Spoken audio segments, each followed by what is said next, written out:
why risk losing what you need, and have for what you don't need and don't have it? It's never made a lot of sense to us. My name is Stanley Watkins, and from Manhattan, Kansas, and I'm a shareholder.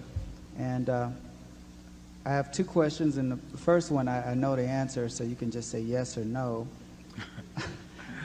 Would you consider investing in indexes such as OEX pure speculation?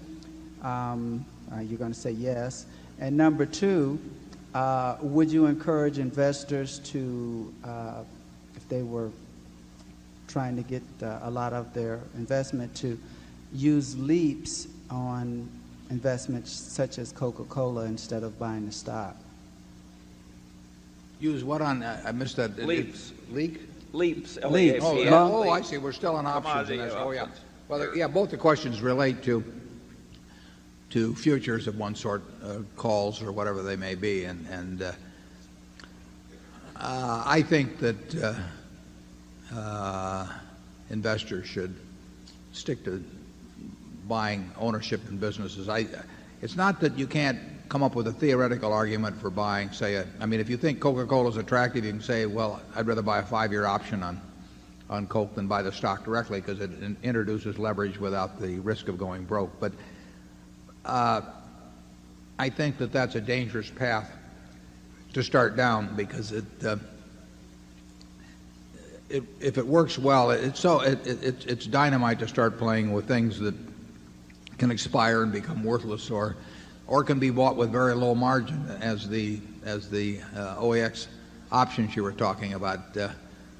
Borrowed money usually or frequently leads to trouble, and it's not necessary. I mean, if you had some compelling reason, if you had to double your money by the end of the year and be shot, then I would head for the futures market because you need to do it. I mean, you have to introduce borrowed money, but you really ought to figure out how you can be happy with the present amount of money you've got, and then figure that everything else is all to the good as you go along.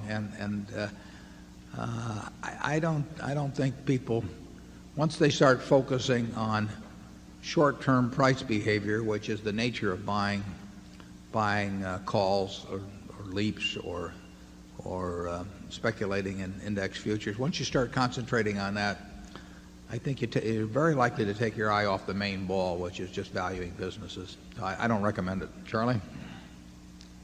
Well, this is a group of affluent investors, and I don't think many of them did it in leaps.